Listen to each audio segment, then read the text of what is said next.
Hi, and welcome to IDDSI 101. This presentation was originally made for the speech pathology students at the University of the Philippines, and I gave this as a guest lecturer there. My name is Russell De Jesus. At the time, I was a clinical fellow in speech language pathology, and at the time, I was working as a full-time speech pathologist at Alpine School District in Utah. Currently, I'm a PhD student at the University of Utah, and I graduated from Brigham Young University and Rocky Mount University of Health Professions. I'll be teaching the basics of the International Dysphagia Diet Standardization Initiative, which is kind of a mouthful, but we call it IDDSI or IDDSI. First, we're going to define what it means. We call it international because it's been adopted in 41 plus countries and it's been translated into 13 plus languages. We are talking about dysphagia, meaning people who have trouble chewing and swallowing. And it is a diet made up of foods and drinks that these individuals with dysphagia can safely chew and swallow. It's a very specific type of diet. It talks about modifying food and drink textures rather than the nutritional value, right? Some people are on diabetic or low sodium diets. This is a food texture modification diet. We are standardizing using the same words to describe each diet and each food and liquid level around the world. It also standardizes the way that the food is made and the way that the liquids are prepared to always be the same.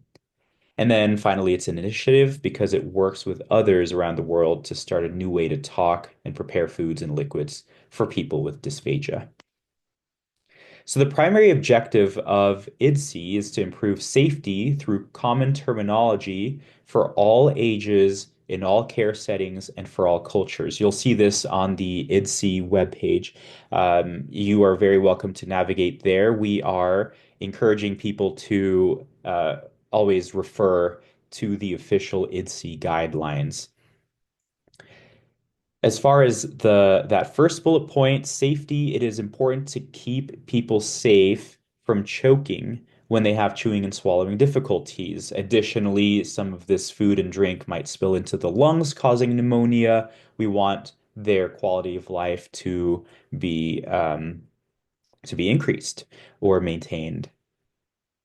The second bullet point talks about common terminology because before IDDSI, there were more than 80 different names and types of textures used to describe foods and drinks. You can imagine how confusing and dangerous this is if one person calls it green and another person calls it lime green, or even worse, orange, right? Imagine if green meant green, whether you're in Australia or Spain, in healthcare or a nursing home.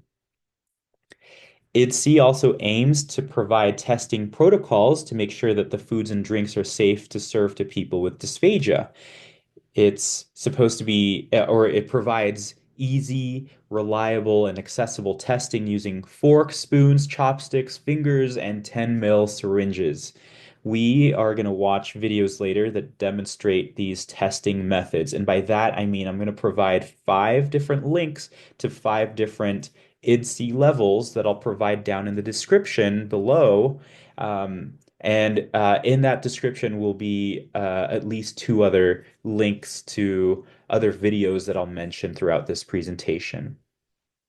And finally, that third bullet point talks about all ages, all care settings, and all cultures, because whether you work in a hospital, a nursing home, rehab facility, you prepare meals on wheels, you're in family homes, or you yourself are a caregiver, whether you're in any of those culture settings, everyone's talking, we want everyone talking the same language and preparing food and liquids the same for our dysphagia patients. IDDSI makes this safer for companies who manufacture these foods, chefs who prepare these foods, right? Service workers, CNAs, speech pathologists, etc. So to be clear, IDDSI's mission is to provide a standard framework behind food textures and drink consistencies, not to promote certain thickeners or diets, not to make recommendations regarding which of these levels the clinicians should recommend or prescribe. Okay, we're just trying to describe these textures consistently across the board. Again, visit IDDSI.org for more information. Why does food texture and drink thickness matter? Well, certain properties of food and liquids, such as sticky or hard textures, can be associated with the risk of aspiration, choking, or food impaction in the esophagus. Both children and adults with chewing and or swallowing difficulties are at greater risk of food or liquid entering the airway and then difficulty clearing food through the mouth, throat, or esophagus. So check out these pictures here, right?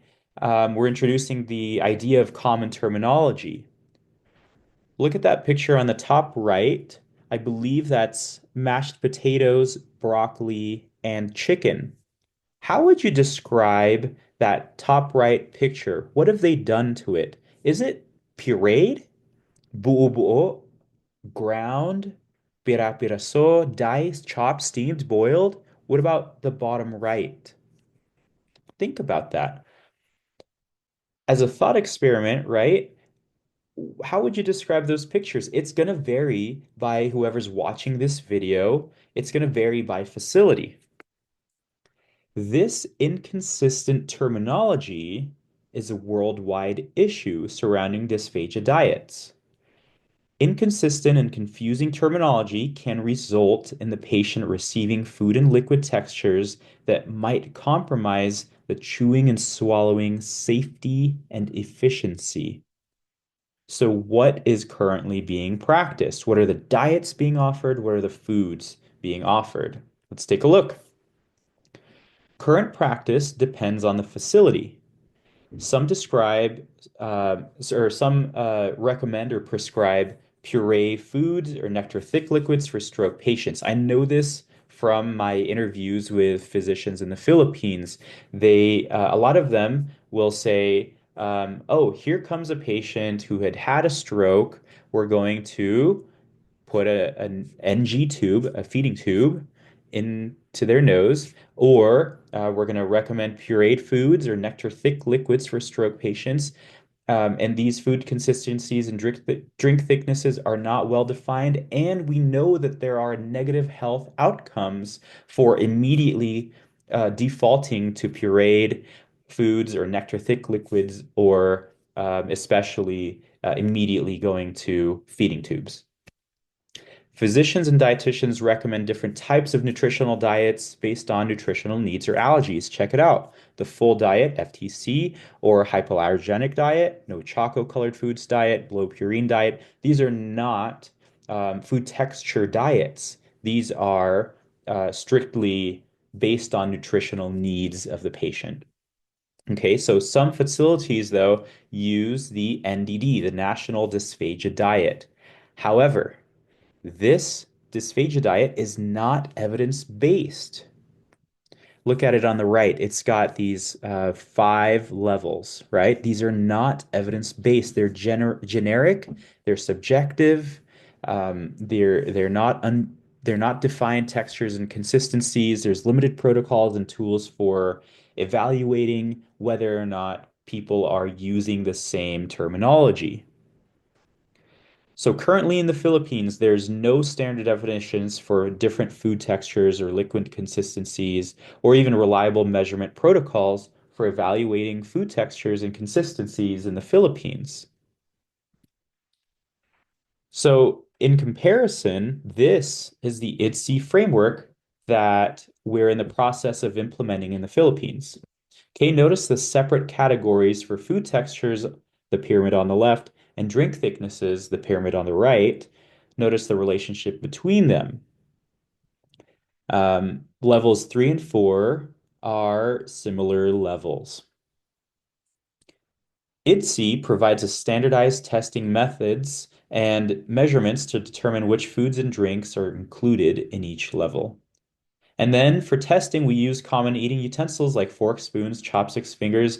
And then typically hospitals have 10 mil syringes available as well.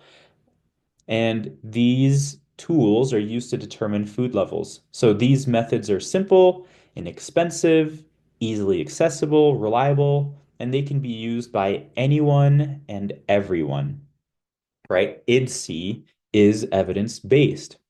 I'll show you.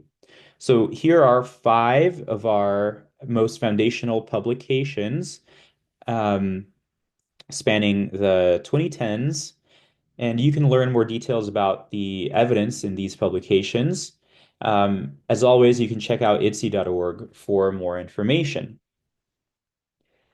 Now, we're going to look at the liquid consistencies, food textures, and testing methods described by IDDSI. We're going to move from the bottom up. You can find more detailed information on IDDSI.org/testing-methods, and we're going to soon have these same documents tailored for the Philippines.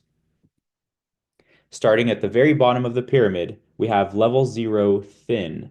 It flows like water. Think about milk, tea, and coffee. These are all examples of level 0 drinks. IDDSI level 1 slightly thick is thicker than water, but it can still flow through a straw. Some drinks might be naturally slightly thick, like some fruit nectars, or certain varieties of nutritional shakes that are pre-thickened.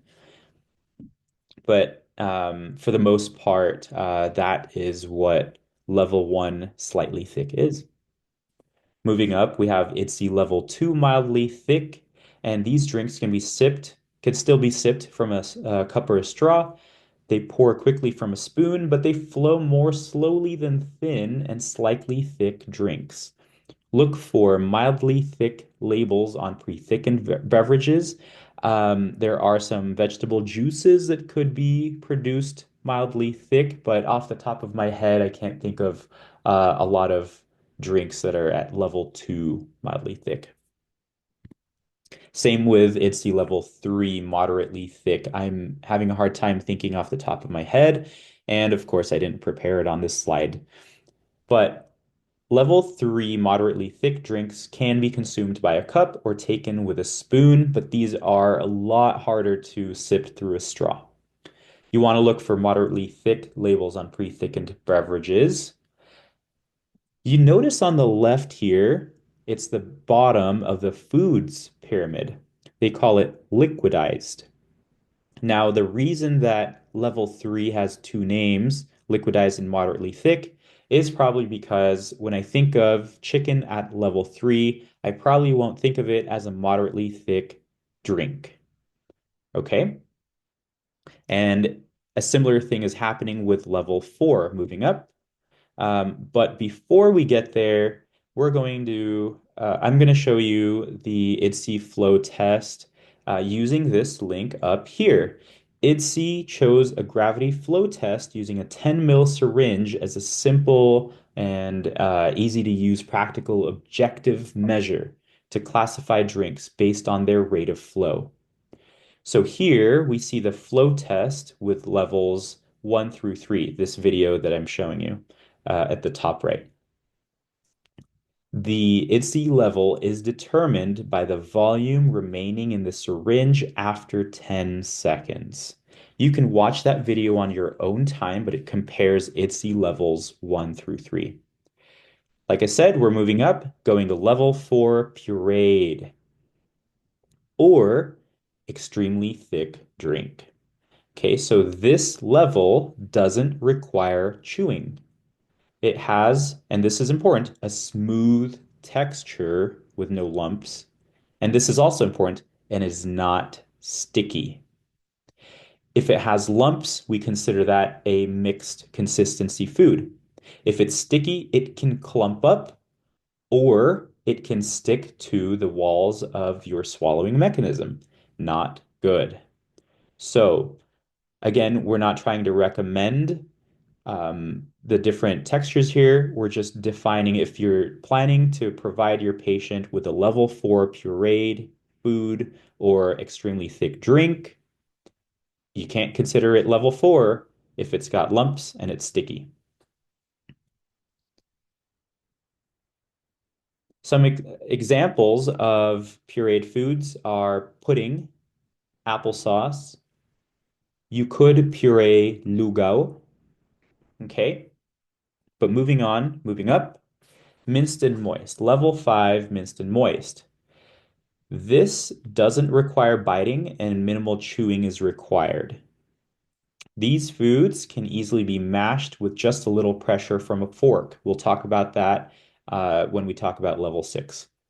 There is a particle size restriction at this level. Pieces shouldn't be larger than 4 millimeters for adults and half that for kids. Adult-sized particles should be small enough to fit between the tines of a fork. There are some ready-made minced and moist foods. For example, most of lugao, excluding the larger pieces, unless you chop up those larger pieces, that can be considered minced and moist. We don't want it to be too watery either. Embutido could be minced and moist as long as it has enough liquid. IDDSI level 6, soft and bite-sized, is tender and moist. So these foods can be mashed down or broken down with pressure from a fork and require a moderate amount of chewing. Now, how much pressure does it take for your tongue to mash the food against the roof of your mouth? 390 grams. So there's a couple new studies that came out that show that it's 390 grams. And when we're preparing level 6 soft and bite-sized, we can actually use a kitchen scale and a fork. And rather than relying on how much our fingers are blanched, if we want to be more exact than that, we can use a kitchen scale and press down on the food. And if it is more than 390 grams, then that is too hard. There is a particle size restriction at this level. Pieces should be no larger than 15 millimeters for adults or less than 8 millimeters for children. The particle size for adults is about the width of a fork. That's the limit, the width of a fork. So think soft and bite-sized is like bananas, right? You can mash that against the roof of your mouth just using your tongue. IDDSI level 7, easy to chew. Okay, we want to distinguish this from IDDSI level 7 regular. This is easy to chew and it includes normal everyday foods of soft and tender texture. The size of food pieces isn't restricted at this level, but it is important to know that foods that are hard, tough, chewy, fibrous, stringy, or have seeds, bones, or gristle are considered non-compliant for this level. So IDDSI level 7, easy to chew, isn't intended for people with a higher risk of choking. And then finally, food that starts as one texture, so firm solids, and changes into another texture, specifically when you add moisture like water or saliva, or when you change the temperature, for example, heating or cooling, when it just sits on the plate, right? Sometimes the food's cool. That is what we consider IDDSI transitional foods. It's important to consider that when you let food sit there or you microwave it, it's going to change from one IDDSI level to another. And so if you're meaning to provide a patient with a soft and bite-sized food, if you let it cool, it turns into easy to chew, and then that could be problematic. Just an important note there. I showed this slide to the students because I wanted to talk about how to actually place these orders at the hospital for the patients and things like that. So providers can place orders for modified texture diets by choosing both the IDDSI liquid type and the IDDSI food type, along with any dietary restrictions or preferences. Okay, we're currently looking for volunteers to translate these IDDSI English patient handouts into Filipino dialects. So if you'd like to be involved in that way, you can contact us. Or if you want to learn more about this exciting change we're bringing to the Philippines, here are some resources you might want to explore on your own, and you can send us an email, philippines@idsi.net. Um, and then, as always, you can check us out on the website, idsi.org. You can look at some videos on YouTube.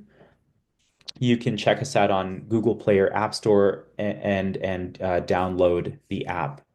Thank you again so much for your time.